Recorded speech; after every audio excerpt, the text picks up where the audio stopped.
I'm Rick Collins, and this is Off the Bench. This is going to be our second Thursday night preview since we've launched, and really this is a pretty good matchup.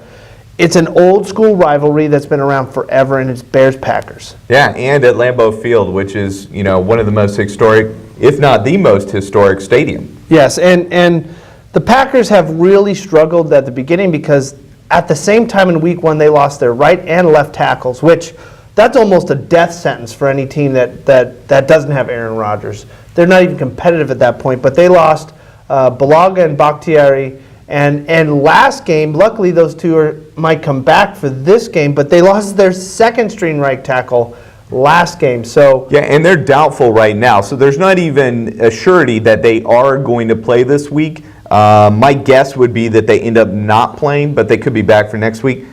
If they don't have a right tackle playing right tackle and a left tackle playing left tackle, what are they going to do? Because they're talking about really doing what the Cowboys talked about in the offseason, which is let's just get the best guys out there doing something. I agree. I think it's going to be the more so of the same. They're going to go pass happy. They since these two tackles went down, their running game has been horrible. Ty Montgomery, who almost had 6 yards of carry last year, has had virtually nothing. I think he's rushing for 3 yards of carry now. And he is a converted wide receiver. Yeah. Because we didn't have a running back. We as in Packer. I'm a Packer fan.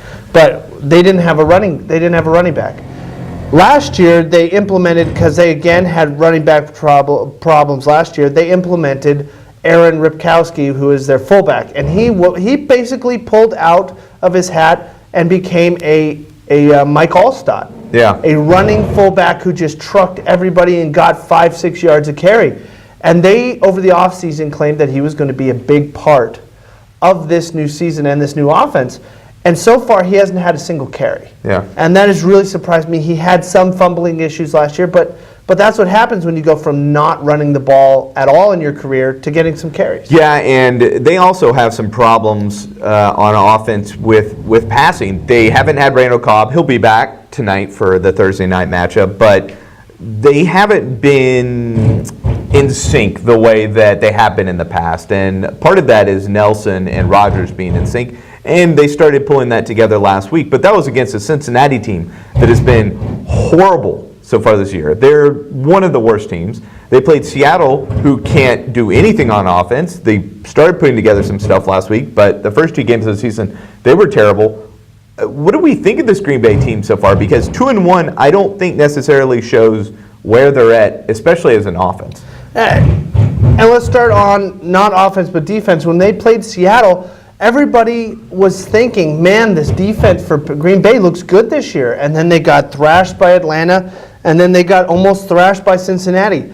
What is going on with this offense is the main state players that did a lot last year are not the ones that are producing this year. Jordy Nelson is the fourth leading wide receiver on his own team. Yes, he has the most touchdowns with 3, but his yards and receptions are lower than they normally are. Yeah, and I'm guessing that's got to do a lot with the offensive line. And Aaron Rodgers has taken a lot of hits. In fact, he's top 5 in terms of hits and top 5 in terms of sacks taken this year. There's no way he's going to be able to last the rest of the season unless he gets his tackles back. And I agree with that. Aaron has always, even though he's pushed through, he has been injured a lot the last couple of years. He's gone everything from the tear in the calf to knee problems to hip and he's toughed it out. But without an offensive line that is able to keep him upright at least a little bit, they're going to have to go to the Tom Brady, get the ball out of my hands in 2 seconds offense. Yep. And they don't have the players for that. Randall Cobb coming back is definitely going to help with that because he can at least take some of that pressure off. He's pretty good out in the flats, but he's still, the only one. They don't have, most of their players are not quick slot receivers. And when receivers. you don't have a solid running attack, that makes it even worse because the defense just lines up knowing we're just rushing the passer. We don't have to worry about They the have run. a complete reverse problem that the Cowboys have. The Cowboys depended on their running game to the point where people were crowding the box. Yeah. The Packers throw so much that they're all covering. They're going out a dime. The defense is going out a dime every single time. Yes, and what has happened is the offensive line now is so bad because of the missing 2 tackles that they're getting pass rush with only 4 or 3 players, and Aaron is running for his life. And thank goodness he has a good pocket presence, or this team would be a lot worse. They could be 0-3 right now. They could be looking at something similar to what Cincinnati's going through right now. And if you look at Chicago hasn't really been that bad either. They're starting with Mike Glennon, who has been a journeyman quarterback. Yeah. But in Chicago, he really hasn't struggled. He hasn't thrown too many interceptions. He has 3 touchdowns. They're keeping it simple for him, and with Jordan Howard running the ball, they don't need him to throw the ball down the field very much. It's kind of the same way Dak was used last year. Let's just get some intermediate throws, make it easy, and run the ball. And if they can run the ball effectively, then they're going to be okay. And at 1-2, I think that doesn't show how good they played so far. Because last week, beating Pittsburgh, that's an accomplishment. Yeah, their running backs are averaging over 4.4 yards a carry. One is averaging 6, but Howard is averaging 4.4. He has 3 touchdowns. If they can really balance their offense so that they are running the ball a lot and passing off of play action, that offense doesn't need to be crazy to be successful. Sort of like last year, again with the Cowboys, their running game was so effective that Dak did not have to beat people with his arm. He used the play action, looked for the wide open receiver, and put the ball on time in the right window. And I think that's what the Bears are doing right now. They're letting the offense come to them. They're running the ball so that people have to honor the run. And now they're opening up the back end of or they're taking the top off of these defenses and opening it up in middle routes because they have to honor the run. Jared Cook leaving Green Bay, are the Packers regretting letting him go? He didn't. At this point right now, he and Martellus Bennett have about the same stats. The issue is they're paying Martellus Bennett a lot more money, and they're not getting the production that they think they're going to get or that they thought they were going to get. He is not the same player in this offense that he was in New England. Or even in New York, for that matter. And he is a more of a dink and dunk quarterback. I mean, not tight quarterback, end. tight end. He likes getting the 5 or 6 yarders and then running. The problem with the Packer offense is they like going down the field. Yeah. They like getting 10, 15 yards down the field, and Martellus Bennett is not. Post routes, crossing routes. He's not the biggest nor the fastest tight end. So what happens is he struggles to get into that second and third level where Aaron likes to live in. Will he come out hard in this game? Because it's not necessarily a homecoming game, but he's playing against his old team with the Bears. I believe it is. This is a rivalry. It's just like it used to be Ravens Steelers. It's going to be smash mouth. It's going to be, these teams know each other very well. And I really think that this is going to be a closer game than people think because the Bears are playing better than we all thought they were going to play. And the Packers are not playing as good as we thought they were going to be. So this could be a tight game. And looking at what has happened so far in the first three weeks of the season, why would we be surprised? No idea. And we love that. Honestly, I would love to deal with, other than, like we said, the gamblers and the fantasy football players, which it can make fantasy football more interesting as well because these people who drafted it makes these you amazing watch lineups, at least. Yes. We are more excited about the NFL in the last week than I have been in a long time because in the last 2 or 3 years it was the mainstay teams that are winning. And also, talking about Thursday Night Football, this is going to be the first Amazon web-streamed football game, NFL football game. So I think this is really interesting how sports are starting to end up live-streamed on web programs because before it's all been through the NFL Network or it's been through ESPN or ABC or Fox or CBS. Are the networks going downhill with their sports broadcasts? That next. Marie, you have prediabetes. Prediabetes? I don't have time to eat right or exercise. I'm a busy mom. Oh, you're a busy mom. Yeah. This is great news. Busy moms never get prediabetes. Wait, what? Let me just... Yeah, this is all the people at risk for prediabetes, and way over here, busy moms. No?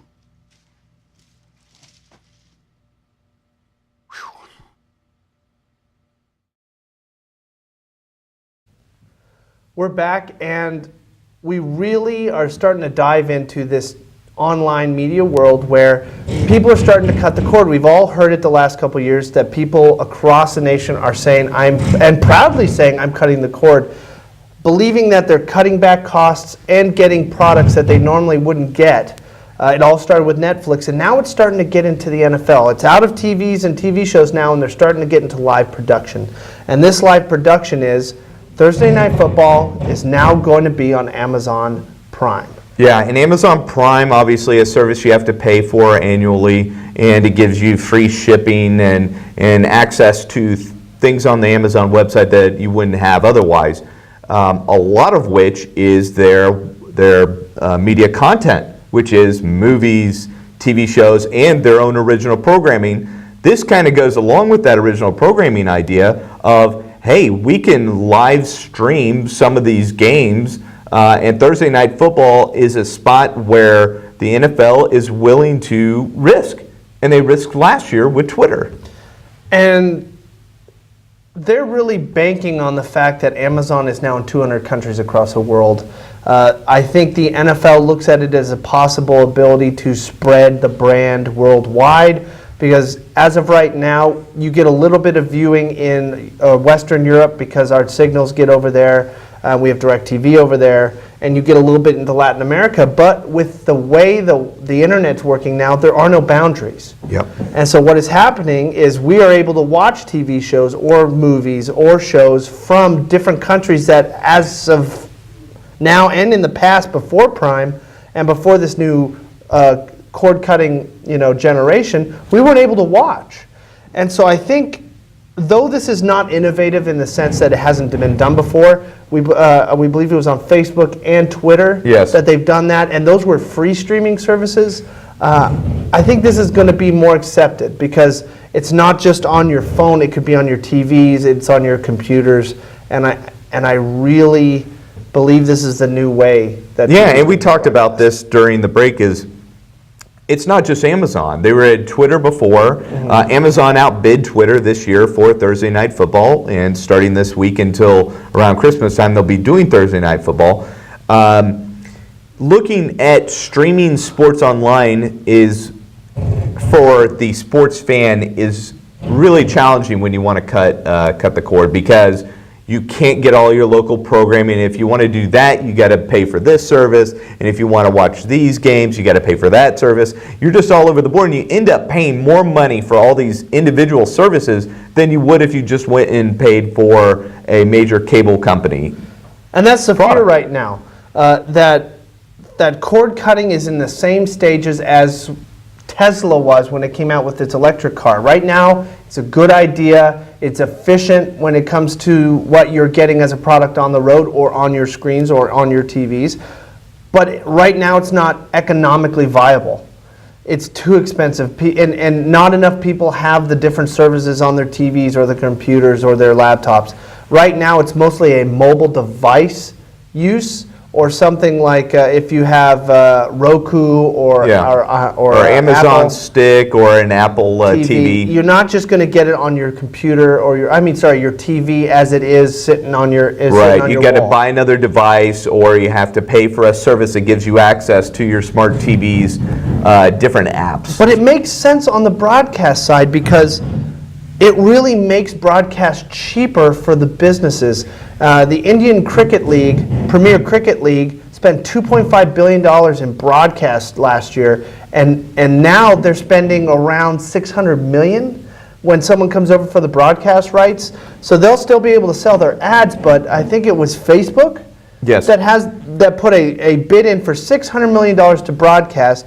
And so the Cricket League, that opens up cash into their pocket to maybe try to expand the league further and open up new avenues for either potential wage raises for the players or new avenues into how the game is going to innovate, because it, like I said, opens up cash. Yeah, and cricket's another sport that's trying to expand its market, its brand, because cricket is only played in a minority number of countries, and they want to get into the American market. They want to get into more of the South American markets where they think they can make a lot more money than they're currently making in the markets that they're currently in, which are smaller markets generally, and then some of the Western European markets. The American market is huge. Don't ever question that. It's gigantic. It makes sports relevant. And so cricket as a sport, if they can get it into the American market, would make cricket more relevant. Rugby doing the same thing. Now, Amazon is trying to bring over English Premier League. And Premier League soccer has become a pretty big staple of sports fan viewing in the United States over the last 5 or 6 years. Well, they don't want to lose the U.S. market. Yeah. And right now with MLS on the rise, they've got to do something about coming over and saturating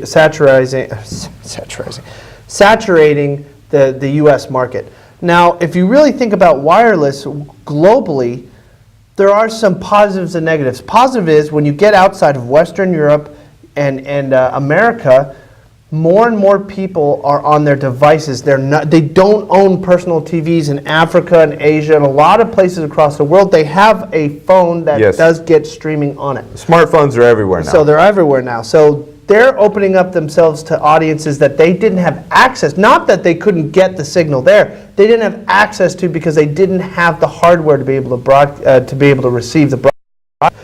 On the flip side, someone like Twitter ended up not being able to pull off.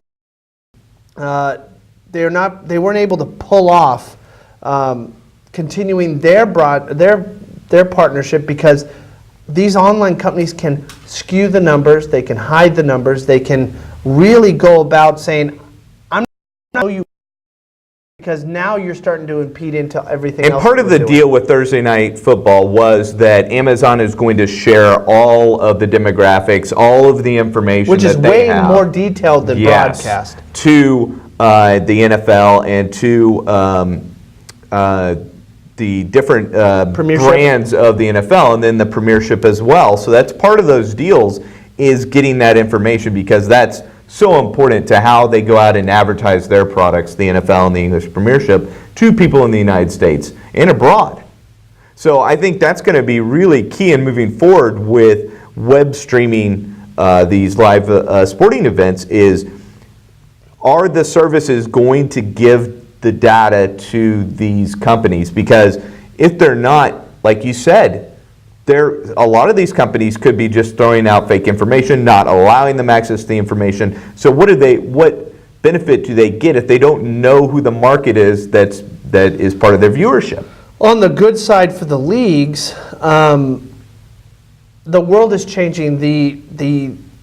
The time of the $5 to $7 billion TV deals is pretty much dead. And what killed it was this new NBA deal that ESPN had, where they're just losing money hand over People are fist. afraid to sign big contracts now for. And so right that now, content. Amazon Prime gave $50 million for the rights of Thursday Night Football. And I think that's along the same demographics. The NFL does not have to worry about the same broadcast costs as they did before. And they might not make it as much money off of it, but these broadcast outlets online broadcast outlets like Amazon and Netflix. And they actually get you better numbers, like we were talking about before, than broadcast television right now, because that's all, and we hate to say it, it's a guess. Yeah. You have no idea how many people are watching. And I really think that this is going to change. I don't think the kind of money we think is still out there anymore. And with these new changing ad prices, where companies are going and paying for a product like NFL, MLB, Premiership soccer, these leagues are going to contract. That's where they made most of their money, was off of broadcast rights. Yeah. And merchandising, of course, and of course stadium, but broadcast rights where they were making most of their money. And now if these cheaper ways of doing it with reaching more people are coming out, people aren't going to pay it, because they're just the advertisers are losing money. Yeah, and I think what we'll see is the change will be towards the advertising dollars rather than the broadcast dollars. You'll see more targeted advertising. You'll see, hey, I'm watching this advertisement while he's watching on his phone a totally different advertisement, and that's where we'll see a lot more of the value towards those leagues. Does it make up those broadcast deal numbers? I don't know right now. I think it's going to take 10, 15 years before we know the difference. And talking about previews, when we come back, we're going over Mavericks with Dwayne Price. Yeah. Next. They'll test you. Try to break your will. But however loud the loudness gets, however many cheese puffs may fly, you're the driver, the one in control. Stand firm. Just wait. And move only when you hear the click that says they're buckled in for the drive. Never give up till they buckle up.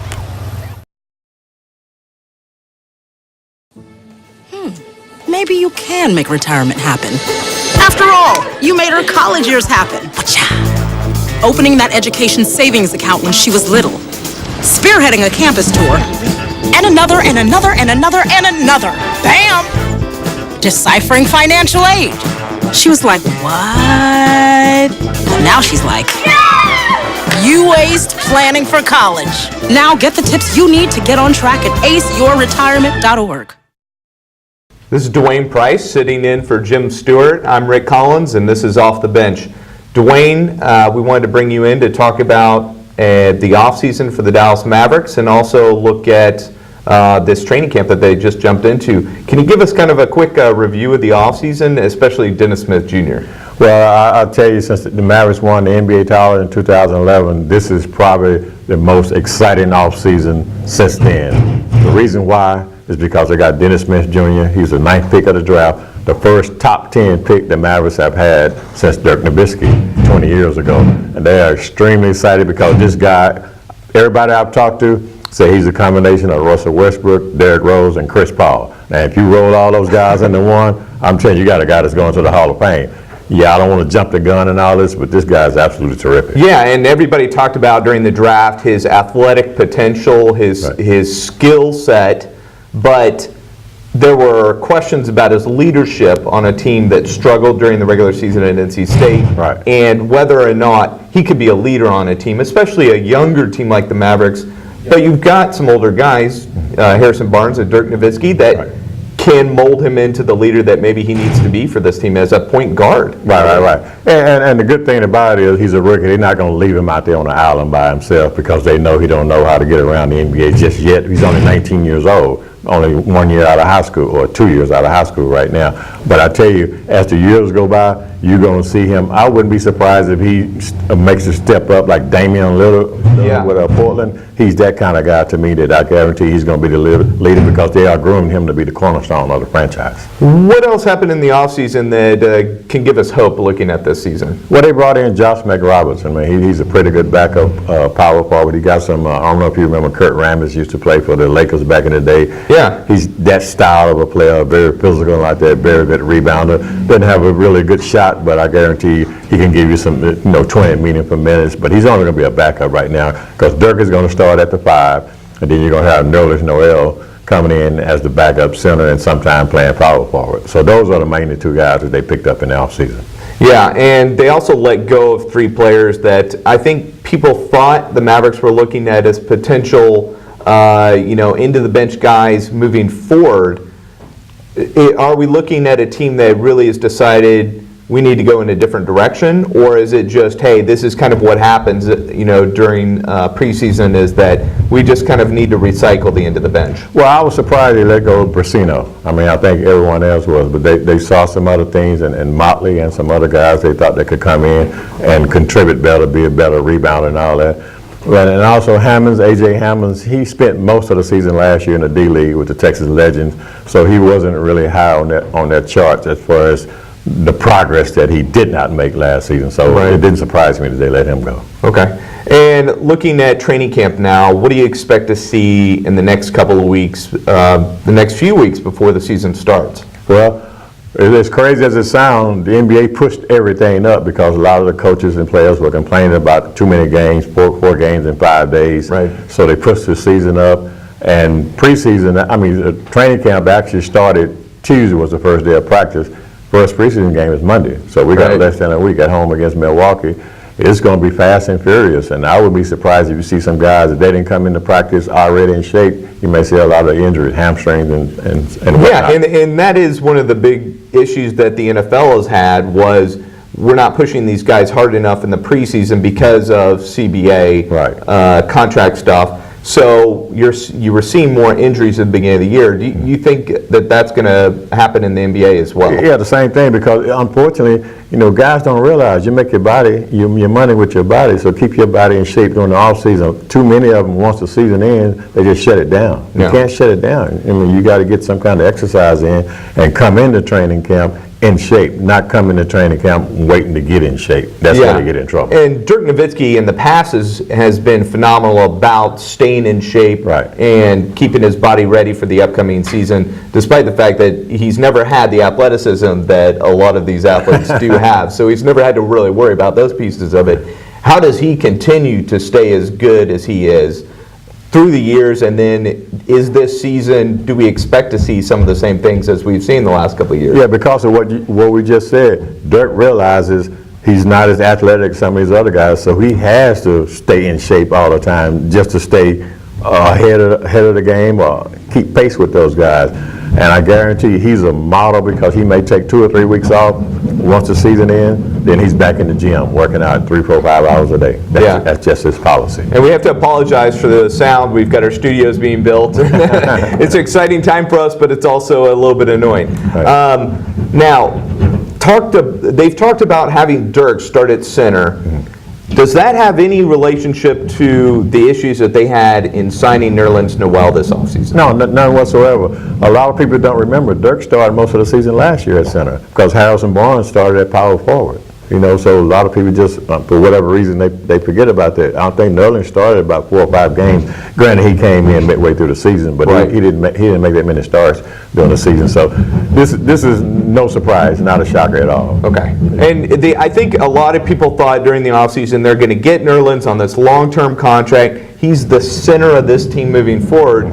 That doesn't appear to be the issue, the case right now. Right. Do you still expect them to try and work something out with him mid-season to get an extension done so that he is the center of this team moving forward in the future? They will try, but he turned down a 4-year, $70 million contract. Yeah. He wants $100 million. I'm saying do something first, and maybe you'll get $100 million. Yeah. So now he's going to have to go out and play his butt off to earn that extra $30 million or whatnot. And I wouldn't be surprised if he gets it, but it's all going to be predicated on what kind of season he has. So you this don't year. expect them to be able to get anything done mid-season No. with him? It's going to be an all-season deal. Right. Do you expect the Mavericks to bring him back? He's going to be a free agent next season. Yeah. I really expect him to be here long term. I would be shocked if he doesn't at least get a new contract next year with the Mavericks when he becomes a free agent. Okay, and we'll have to talk a little bit more Mavericks after this break.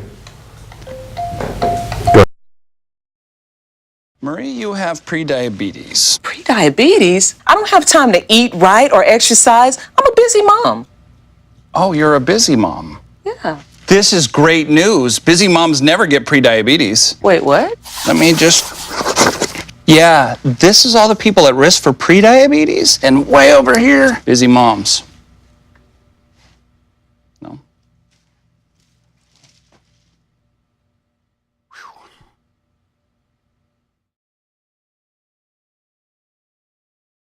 We're back with Dwayne Price talking Dallas Mavericks. Looking at the rest of this preseason and then into the season, what are your expectations for this Mavericks team? Oh, I think they're going to be very excited. I mean, they won 33 games last year. I wouldn't be shocked if they win 45 this year. I mean, I'm telling you, Dennis Smith Jr. is the real deal. Dirk still got something left in the tank. Yes, they want to hold his minutes down to somewhere around 25 minutes a game. But Nerlens Noel, if he wants that big contract, he's going to have to play his butt off. And if they get the best out of him, then this team could have a shot at getting the 7th or the 8th seed and go to the playoffs. And I think one of the concerns they've had in the last couple of years is not just the starters and the quality of the starters, but it's the depth. Right. It's the bench. Can this bench produce what they need, which 2010, 2011, those years, the bench was what helped them through the playoffs. Right. Can this bench do the same thing this year to at least get them to, 8th seed, somewhere around that position? Well, you're going to have Nerlens Noel coming off the bench, Josh McRoberts, Devin Harris, J.J. Burrell. I mean, that's enough right there, to help take them to the next level. And you're right, as long as they got at least an 8-man rotation in there that they can depend on, I think they'll be okay. Yeah, and it looks like they have plenty of scoring power. Even bringing Seth Curry off the bench with JJ and all those guys, you're going to have enough scoring. I think one of the biggest concerns last year was defense. Right. And what's your expectation for this team on defense this year? Because you put Dirk at the center. Inside, you're not looking at the best defensive team in the world here. Right. And it's ironic, the first day of training camp, that was the first thing they worked on, was defense, because Carlisle knows that they wasn't a very good defensive team last year.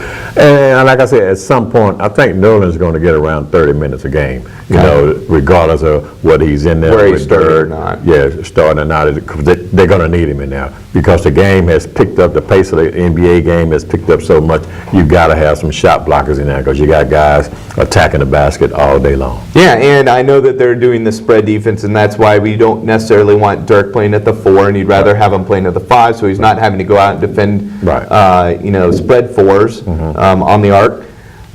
If they're playing in there together, do you see some nightmares defensively that they're going to have to match up against? You talking about Dirk and Nerlens? Dirk and Noel in there at the same time. And I think that's one of the reasons why Rick Carlisle looked at this and say, hey, we can't have Dirk exposed at the 4 trying to guard these quick power forwards, or being 20 feet from the basket trying to guard those guys, because they'll zoom right past him, then they get to the basket. But I think at some point you're going to have to see them on the court at the same time. And I think Barnes also supplies a lot of that 4 punch that Dirk used to supply, and can play defensively out on the arc. So you don't have as big of a scoring hole when Dirk comes off the court. And I think Harrison Barnes is the X factor. He did something last year, his first year with the Mavericks, I didn't think he could do. He played a lot of minutes at the 4 and was very effective, even though I still like him at the 3, because he can overpower those other small forwards. But they're going to play him a lot at the 4, and and rightfully so. He's earned that right. Yeah. Do you see this team making the playoffs? The Western Conference has not gotten any easier this year. This summer has allowed Oklahoma City to stack up, Houston to stack up. San Antonio is still going to be really good, and obviously the Golden State Warriors.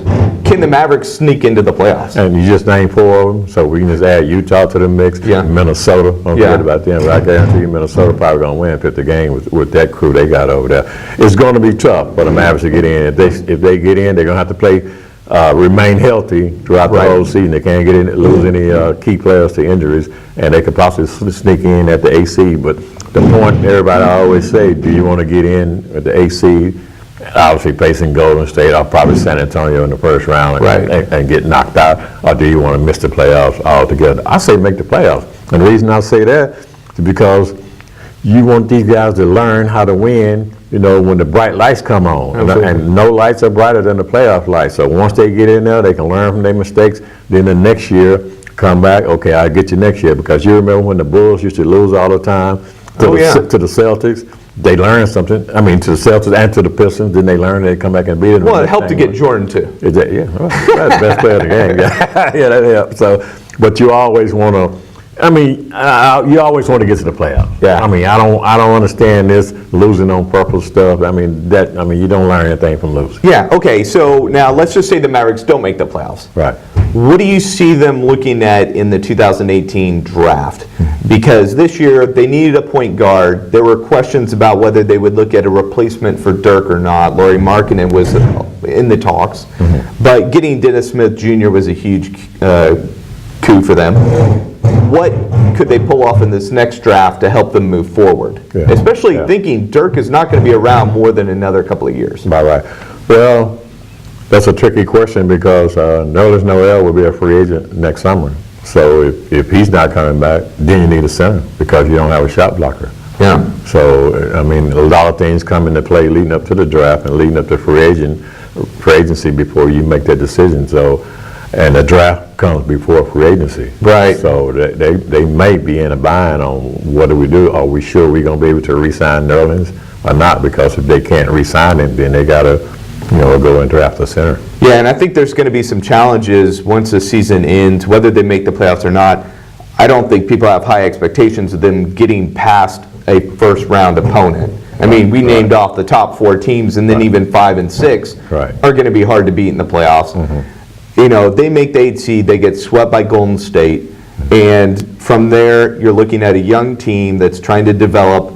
You want to add another young piece, and like you said, center is going to be a questionable position, and that's going to be where a lot of the issues come is, can they re-sign Nerlens Noel? Right. What do you think are the chances of them re-signing Nerlens Noel? And if not, would they draft, or would they actually try and go after a free agent piece? Well, every time I talk to Nerlens, he loves it here. I just talked to him a couple of days ago. He wants to come back here. I still don't understand why he didn't sign that 4-year, $70 million deal. I mean, a lot of guys get hung up on, I want $100 million. Like, it sounds great. Yeah, it does sound great. $70 million sounds great, too. Yeah, I mean, and he's still a young guy, and if he had signed that contract, at 4 years from now, he'd be 27, 28 years old. Right. And he could then sign an even bigger contract, assuming he plays well. Right. He could sign a $120, $130 million contract at that point, would be my guess. You know, a shot blocking center, there's always going to be need for that in the NBA. Right. So I wondered the same sort of, why wouldn't you sign that $70 million contract? Right, because he has, like you said, if he signs the 4-year deal, he has 2 more contracts left in him, maybe 3. And if he continues playing the way he thinks he can play, he may get 3 contracts, each one of them $100, $150 million.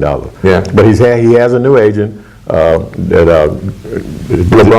James' agent, yeah. Which apparently people are saying is LeBron James, basically. Yeah, I would agree. That's you brought that up. So, Dwayne, thank you so much for coming in today and talking about Dallas Mavericks, giving us an inside view. And when we come back, we're going to be doing a Thursday night football preview. And even before that, we're going to have Matt Wixon talking more about FISD football.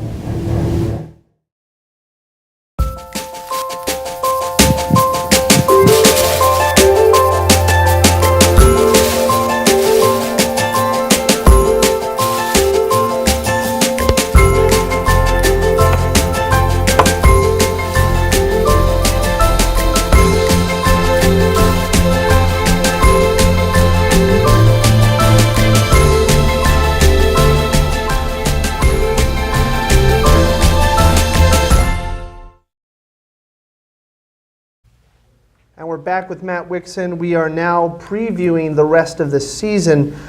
Since there are 8 teams now playing football, and the district, like we were talking before, is a large district, who do you see making the playoffs?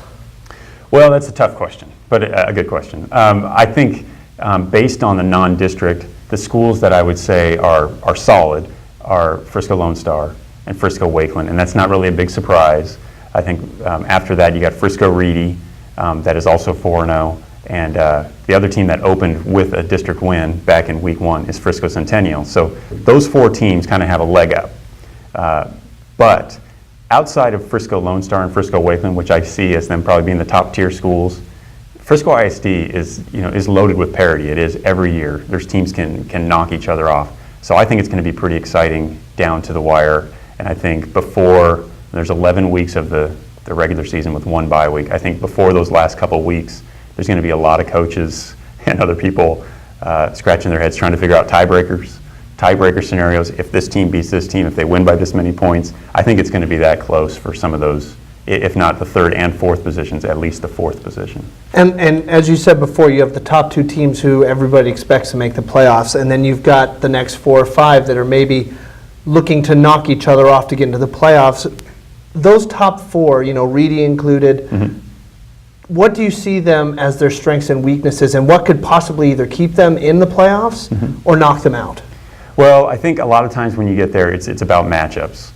For Frisco Lone Star, who is my pick to win the district championship, I think a lot of teams will be not wanting to match up against them. It's not as much of a worry for them. With them, the way they played against Denton Ryan the other day, showing their toughness and their ability to run the ball and stop the run, I think they have a great recipe, because when you are a strong running team and you can play strong defense, there aren't a lot of variables that can throw you off track. You're not going to have a lot of turnovers usually, not throwing 4 interceptions in a game. So I think they're going to be very tough to beat.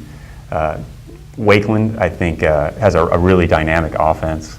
They can really put up points. I think a tough a tough, rugged defense might give them some trouble, but they can give a tough, rugged defense some trouble themselves. I believe that they're going to be a tough out in the playoffs. After that, it's difficult right now to read all those schools, how good they're going to be in the playoffs, but I think a lot of them are really building in a good way. I think Frisco Reedy in their second year of varsity, we're just talking about kids who, this is their first senior class, so they don't have a lot of experience to build on or tradition, but the way they're playing, I think they have a really good shot to get in the playoffs, and their quarterback play has been really good. And I don't know if a lot of people who are outside of Frisco don't understand, but I think one of the reasons why a lot of these newer schools are doing so well, like Reedy, is if you look around, the amount of training facilities, the amount of one-on-one coaching available to these kids is amazing. You go to some place like South Lake Carroll, where there's 20,000 or 30,000 residents for one high school. It's sort of, like you said, makes it so that everything gets concentrated at the top and not a lot of kids get to play. But it truly is amazing that Frisco has named themselves accurately Sports City USA. Right. I think, I was going to say, when you get here, you might not have the same amount of numbers that are in some of their schools, because they are not the largest schools around, Frisco schools, although they're good size for 5A. But the kids in there, you've got families around here who are, they're supportive of their kids no matter what they do, whether it's academics or athletics. And so if you've got a kid who's going to be a good quarterback or a basketball player or a lineman or whatever their position is, there's that specialized training that's out there, and those parents are going to get it for their And they don't kids. have to drive far for No. it. It's right in the local area. So now that we're going into a bye week, what do you think these coaches and these teams, at least the ones that you think have a chance for the playoffs, what do you think they're doing? Do you think that they're putting a little bit more training in, or are they really thinking about the next week after that, or playoffs? Because we are getting close. We're almost halfway through the season. Right. And the second half is usually the hardest. So do you think the schedule gets tougher for all the schools, or do you think it's or it's been equal across the board when it comes to the season so far? Well, I think, in non-district, there's a lot of variation in the strength of schedule. Now everybody's playing the same teams for district, so it's the same slog for everybody. I think all the tweaking is over now. You're always tweaking a little bit. Coaches are making adjustments, game planning certainly, and your opposition creates different opportunities or different challenges. But I think for the most part, you're probably square on who's your first 11, roster. your frontline guys and your backups and what you want to do. And now it's just about polishing those rough edges and executing and doing those things to get down the stretch run. Because in the Frisco ISD, for most of these schools, and we've mentioned, I don't want to belabor the point, but I think Lone Star and Wakeland are probably a little head and shoulders above the others right now. But for the most part, there's going to be a couple of plays that will probably be the difference in a lot of these games, and then one of those wins or losses is probably going to cost a team a playoff spot. And that's not trying to put a ton of pressure on people, but that's how close it is. That's why it's so exciting in this district. Yeah, and that's the point I was going to make. As a parent with kids in FISD, I don't think I've ever seen a school district that has so much going on at one time when it comes to the amount of games and entertaining play that you see in FISD, the Frisco School District. Anywhere you can go, there's probably a good game going on. A lot of it are friends playing friends. There's a lot of camaraderie and rivalries in this district. How do you think that stacks up to districts with one or two schools in it? Do you think this really makes Frisco as a whole a tighter community, or do you think it really puts a little bit of rivalry between all these schools? Well, I can see the argument both ways. There's some of these places that we call a one-school town, your Allens and Prosper, Odessa. and those kind of places. I think it's true that probably the whole community can rally around that one team. But at the same time, the model that the Frisco ISD has gone with, and I think is real popular, there's a reason why so many people have moved here, it's a smaller model where there's more participation, and those rivalries are actually a lot of fun.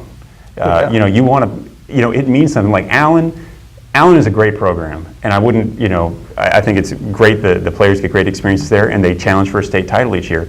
But that is basically what they're going for, because there's nobody else who can really compete with them most of the time in their district. Whereas if you're in Frisco, you've got something to play for every week, in the sense that those are my friends, those are my neighbors that I'm playing against. I'm playing for a city championship, and so I see the arguments both ways. And I think the way Frisco's doing has been really successful, and so far, it seems like a lot of people are really happy with it. I think if you look at this, exactly what you said, at a more grand level, it's in the same way like a Notre Dame versus a Big 12.